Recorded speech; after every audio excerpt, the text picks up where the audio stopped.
दोस्तों, आप में से बहुत सारे लोग एसआई यानी कि दरोगा बनना चाहते होंगे, लेकिन आपको ये नहीं पता होगा कि आखिरकार दरोगा बनते कैसे हैं। तो आज की इस वीडियो में आपको यही बताऊंगा कि एक सब इंस्पेक्टर होता कौन और इसके रोल्स और रिस्पॉन्सिबिलिटीज क्या क्या होती हैं। अगर आपको एसआई यानी सब इंस्पेक्टर बनना है तो उसके लिए आपके पास क्या क्या क्वालिफिकेशन होनी चाहिए, इसमें आपको कौन कौन से सब्जेक्ट यानी सिलेबस पढ़ना पड़ता है, एक एसआई बनने के लिए फिजिकल रिक्वायरमेंट क्या होती है, इसका एग्जाम पैटर्न कैसा होता है, इसके फिटनेस टेस्ट में आपको कौन कौन से टेस्ट देने पड़ते हैं, इसके लिए एज क्राइटेरिया क्या होती है और एक एसआई को आखिरकार कितनी सैलरी मिलती है। इन सभी क्वेश्चन के आंसर आज आपको इस वीडियो में मिल जाएंगे, तो बने रहने इस वीडियो के एंड तक। दोस्तों, एसआई का फुल फॉर्म सब इंस्पेक्टर होता है, जिसे हम दरोगा भी बोलते हैं। दोस्तों, एसआई एक पुलिस चौकी का इंचार्ज होता है जो अपने पूरे थाने की देख रेख करता है। सब इंस्पेक्टर की पोस्ट हेड कांस्टेबल के पोस्ट से ऊंची होती है। अगर किसी पुलिस स्टेशन के एरिया में कोई भी अपराध या घटनाएं होती हैं तो एसआई उन क्राइम्स की जांच पड़ताल करता है। दोस्तों, सब इंस्पेक्टर बनना इतना आसान नहीं होता, क्योंकि लाखों स्टूडेंट सब इंस्पेक्टर बनने के लिए सालों साल तैयारी करते हैं। दोस्तों, मैं आपकी जानकारी के लिए बता दूं कि जिस भी पुलिस अफसर की ड्रेस पर 2 स्टार लगा होता है तो आप समझ जाना कि यही सब इंस्पेक्टर है, यानी कि दरोगा है। इसके अलावा उसके ड्रेस में लाल और नीले रंग की पट्टी होती है और राज्य पुलिस विभाग का बैच भी लगा होता है। अब दोस्तों, बात करते हैं एक सब इंस्पेक्टर होने के लिए आपके पास क्या क्या क्वालिफिकेशन होनी चाहिए। दोस्तों, एक एसआई बनने के लिए आपकी मिनिमम क्वालिफिकेशन एक ग्रेजुएशन डिग्री होती है। मतलब कि सबसे पहले आपको 10+2 यानी कि 12 किसी भी स्ट्रीम से पास करना होगा। वो आर्ट, साइंस, कॉमर्स कुछ भी हो सकती है। फिर इसके बाद आपको एक 3 साल की ग्रेजुएशन डिग्री भी कंप्लीट करनी पड़ेगी। इसमें भी कोई बाउंडेशन नहीं है, आप किसी भी स्ट्रीम से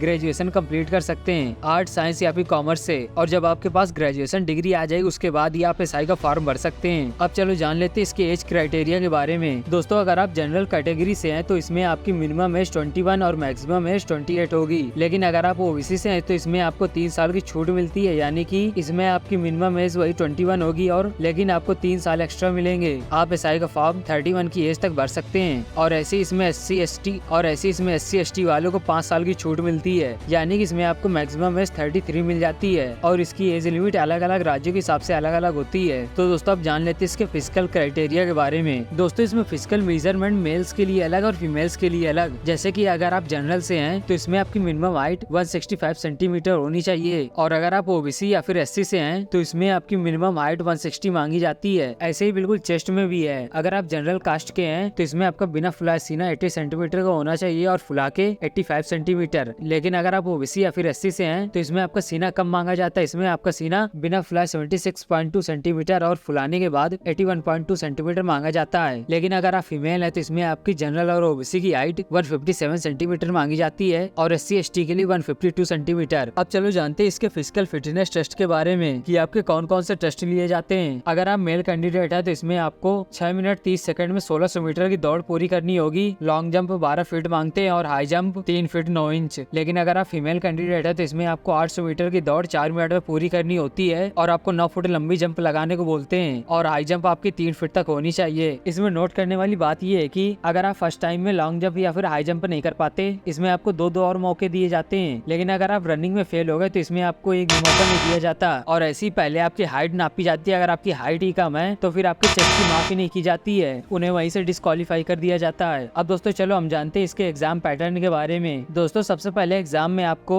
प्रीलिम्स और मेंस के 2 पेपर देने होते हैं। सबसे पहले प्रीलिम्स का रिटन एग्जाम होता है। इसमें math, general knowledge, current affair और समान हिंदी के क्वेश्चन पूछे जाते हैं जो कि क्लास 10th के लेवल तक के होते हैं। यानी कि अगर आपने 10th तक की अच्छे से पढ़ाई की है तो आप इसका एग्जाम आसानी से क्लियर कर सकते हैं। अब जो स्टूडेंट प्रीलिम्स का एग्जाम पास कर लेते हैं तो फिर इसके बाद उनको मेंस के एग्जाम के लिए बुलाया जाता है और इस मेंस के एग्जाम में आपसे general science, mathematics, general studies, Indian history, Indian geography और मेंटल एबिलिटी टेस्ट, रीजनिंग से क्वेश्चन पूछे जाते हैं। इसलिए प्रीलिम्स से थोड़ा ज्यादा हार्ड होता है। ओके दोस्तों, अब चलो जानते हैं इसके सिलेबस के बारे में कि एक एसआई बनने के लिए आपको कौन कौन से सब्जेक्ट पढ़ने पड़ते हैं। दोस्तों, आपको समान हिंदी के अंदर हिंदी वर्णमाला, हिंदी व्याकरण, पर्यायवाची, एकार्थी शब्द, विलोम शब्द, तत्सम, तद्भव, मुहावरे, लोकोतिया जैसे इतनी सारी चीजें पढ़नी पड़ती हैं। और जनरल नॉलेज में आपको human right, traffic rule, principles of crime, punishments, rights of self defence, national security, ऐसी इतनी सारी चीजें पढ़नी पड़ती हैं। और मेंटल एबिलिटी टेस्ट में आपको numerical ability test, LCM, HCF जैसी इतनी सारी चीजें पढ़नी पड़ती हैं। अभी मैं आपको स्क्रीन में शो किए दे रहा हूँ कि आपको कौन से सब्जेक्ट के अंदर क्या क्या पढ़ना पड़ता है। इसका आप स्क्रीनशॉट ले लेना और इसी के अकॉर्डिंग तैयारी करना। तो चलो आप जानते हैं आखिरकार एक एसआई की सैलरी कितनी होती है। दोस्तों, दरोगा की सैलरी अलग अलग राज्यों में अलग अलग होती है। एवरेज एक दरोगा की सैलरी 36,000 से लेकर 1 लाख रुपए तक होती है। 36,000 रुपए से लेकर 1 लाख पर मंथ तक होती है। इसके इसके साथ साथ दरोगा को और भी बहुत सारी सुविधाएं दी जाती हैं, महंगाई भत्ता, मेडिकल और अन्य ढेर सारी सरकारी सुविधाएं। तो चलो दोस्तों अब बात करते हैं कि एक एसआई को थाने में क्या क्या काम करना पड़ता है। एसआई का सबसे पहला काम अपने एरिया के सारे क्रिमिनल केसेस की इन्वेस्टिगेशन करना होता है, क्राइम से रिलेटेड एविडेंस इकट्ठा करना और विटनेस से पूछताछ करना।